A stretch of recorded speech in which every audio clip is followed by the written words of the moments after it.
Hello दोस्तों, हमारे YouTube channel में आप सभी लोगों का स्वागत है। आइए आज हम आपको बताते हैं मनुष्य में लिंग निर्धारण। मनुष्य में लिंग निर्धारण कैसे होता है। तो उसके पहले हम आपको बता दें कि जीव दो प्रकार का होता है, जंतु दो प्रकार के होते हैं। एक होता है एक लिंगी, एक लिंगी। एक जीव होता है एक लिंगी, यानी एक लिंगी जीव वे जीव होते हैं, वे जंतु होते हैं जिसमें नर और मादा अलग अलग होते हैं। नर और मादा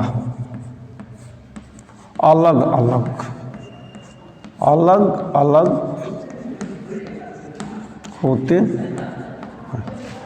यानी वे जीव वे जंतु जिसमें नर और मादा अलग अलग होते हैं एक लिंगी जंतु कहलाते हैं। इसमें नर अलग रहता है और मादा अलग रहता है।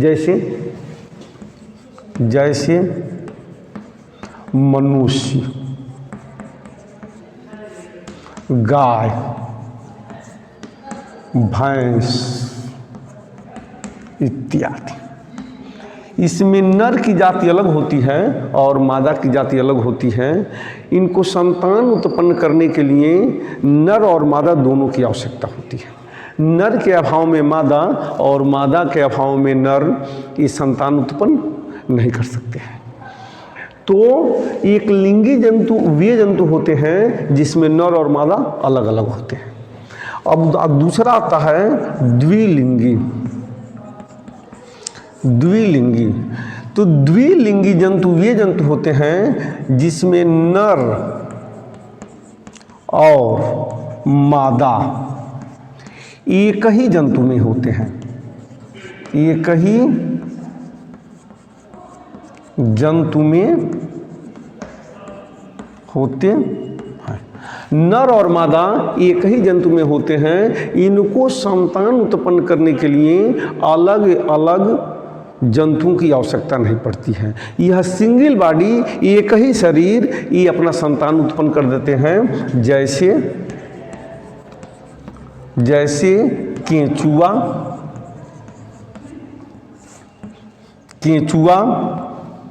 जोंक इत्यादि।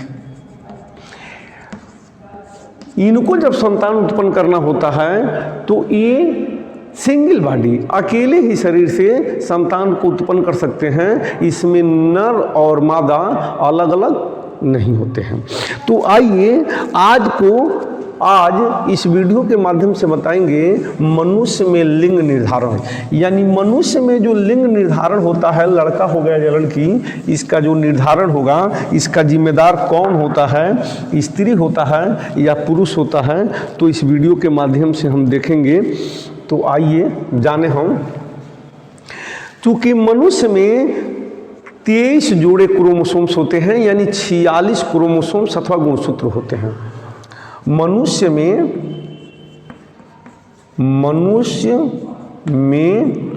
23 जोड़े या 46 गुण सूत्र होते हैं। 23 जोड़े या 46 गुणसूत्र होते हैं। तो चाहे पुरुष हो या स्त्री, दोनों में 22 जोड़े तो सेम होते हैं। 22 जोड़े। लेकिन जो 23वां जोड़ा है वह डिफरेंस होता है।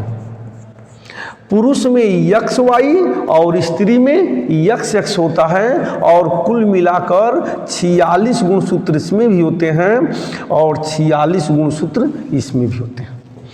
यानी पुरुष में जो 23वां जोड़ा है वह XY होता है और स्त्री में जो 23वां जोड़ा है वह XX क्रोमोसोम्स होता है, XX गुणसूत्र होता है।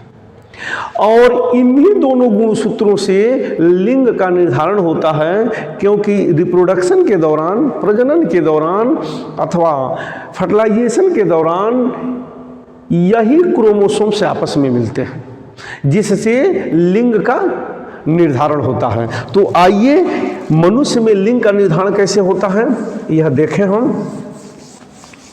पुरुष में, अब देखिए पुरुष की जाति में, नर में, ये नर यानी पुरुष, यहां लिख लीजिए पुरुष, पुरुष में एक्स और वाई, और स्त्री में एक्स और एक्स क्रोमोसोम्स होते हैं। और जब संकरण होता है यानी ये क्रोमोसोम्स आपस में मिलते हैं, तो जब पुरुष का एक्स क्रोमोसोम्स स्त्री के एक्स क्रोमोसोम्स से मिलता है तो यहाँ बन गया एक्स और एक्स। जब पुरुष का एक्स क्रोमोसोम्स स्त्री के एक्स क्रोमोसोम्स से मिलता है तो यहाँ बन गया एक्स और एक्स। पुरुष का वाई क्रोमोसोम्स स्त्री के एक्स क्रोमोसोम्स से मिलता है तो यहाँ बन गया एक्स और वाई। और पुरुष का वाई क्रोमोसोम्स स्त्री के एक्स क्रोमोसोम्स से मिलता है तो यहाँ बन गया एक्स और वाई। देखिए फर्टिलाइजेशन या समागम के दौरान, निषेचन के दौरान, इसका फर्टिलाइजेशन मतलब रिप्रोडक्शन के दौरान, प्रजनन के दौरान इसका एक्स क्रोमोसोम्स इसके एक्स क्रोमोसोम्स से मिल गया तो एक्स एक्स, इसका एक्स क्रोमोसोम्स इसके एक्स क्रोमोसोम्स से मिल गया तो एक्स एक्स, इसका वाई क्रोमोसोम्स इसके एक्स क्रोमोसोम्स से मिल गया तो एक्स वाई, और इसका वाई क्रोमोसोम्स इसके एक्स क्रोमोसोम्स से मिल गया तो एक्स वाई बनता है।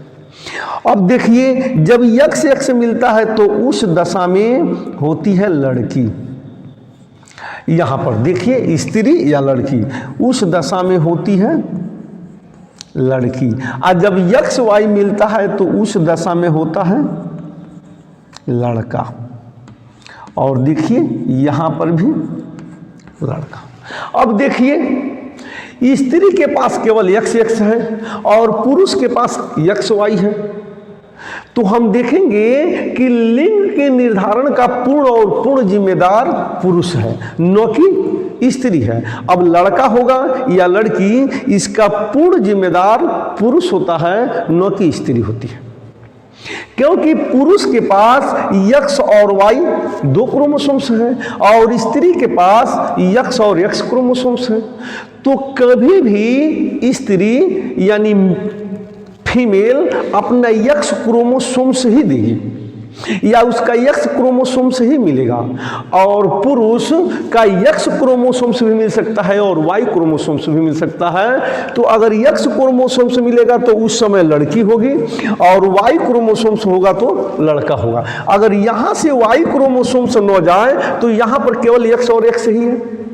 तो जब एक्स और एक्स ही है तो केवल एक्स और एक्स मिलेगा, तो उस दशा में केवल लड़की होगी। इसलिए पुरुष बच्चे के लिंग के निर्धारण का पूर्ण और पूर्ण जिम्मेदार पुरुष होता है, न कि स्त्री होती है। हम ऐसी तरह से समझ लें कि अगर स्त्री को हम खेत मान लें और पुरुष को एक प्रकार का बीज मान लें, तो खेत में जिस प्रकार का बीज हम डालेंगे बस वही उत्पन्न होगा। अगर मक्के का बीज डाल के और हम गेहूं का सपना देखें तो नहीं उत्पन्न होगा, मक्के का बीज डालेंगे तो मक्का ही उत्पन्न होगा, गेहूं का बीज डालेंगे तो गेहूं ही उत्पन्न होगा। खेत केवल जर्मिनेशन का काम करेगा, उसको उस बीज को जमाने का काम करेगा, उसको उपज बनाने का काम करेगा, उस बीज को तंदुरुस्त पौधे को जमाने का काम करेगा, न कि पौधे की प्रक्रिया पौधे को बदलने का काम करेगा। अगर गेहूं पड़ा है खेत में तो गेहूं ही होगा, अगर धान पड़ा है तो धान ही होगा। तो इस प्रकार किसी भी बच्चे के लिंग निर्धारण का पूर्ण और पूर्ण जिम्मेदार पुरुष होता है, न कि स्त्री होता है। कभी कभी लोग यह गलत आरोप लगा देते हैं कि केवल औरत के चाहने से या तो लड़का हुआ है या तो लड़की हुआ है, यह सोच बिल्कुल गलत है और ऐसा है भी नहीं। और अगर आपके दिमाग में यह सोच है तो बिल्कुल उसे हटा दीजिएगा, निकाल दीजिएगा। क्योंकि मनुष्य के लिंग के निर्धारण का पूर्ण जिम्मेदार पुरुष और पुरुष होता है। एक उदाहरण दिए हैं आपको खेत के माध्यम से कि मतलब उसमें खेत में जिस प्रकार का हम बीज बोएंगे तो पुरुष को अगर हम बीज मान लें और स्त्री को खेत मान लें तो आप खूब अच्छी तरह से समझ रहे होंगे कि जिस प्रकार का बीज हम खेत में डालेंगे वही बीज उत्पन्न होगा। इसलिए मनुष्य में लिंग निर्धारण का पूर्ण जिम्मेदार पुरुष और पुरुष ही हो सकता है, स्त्री नहीं हो सकती है। तो अगर लिंग निर्धारण पर अगर स्त्री पर कोई झूठा आरोप आप लगाते हैं तो आपकी गलतफहमी है, आप ऐसा गलत करते हैं। तो क्योंकि वाई क्रोमोसोम्स के मिलने से ही लड़का होगा, अगर एक्स क्रोमोसोम्स मिलेगा तो लड़का नहीं लड़की ही होगी। तो मनुष्य में लिंग निर्धारण का पूर्ण और पूर्ण जिम्मेदार पुरुष होता है, न कि स्त्री होती है। यह है मनुष्य में लिंग निर्धारण की प्रक्रिया। तो इस प्रकार इस वीडियो को आप अच्छी तरह से देखें, समझें। परीक्षा में पूछ देता है कि मनुष्य में लिंग निर्धारण कैसे होता है, तो हम इस चार्ट के माध्यम से हम समझा देंगे और फिर उसको देख लेंगे। यह बहुत ही एक महत्वपूर्ण चैप्टर है और यह समझना भी चाहिए और यह जानना भी चाहिए।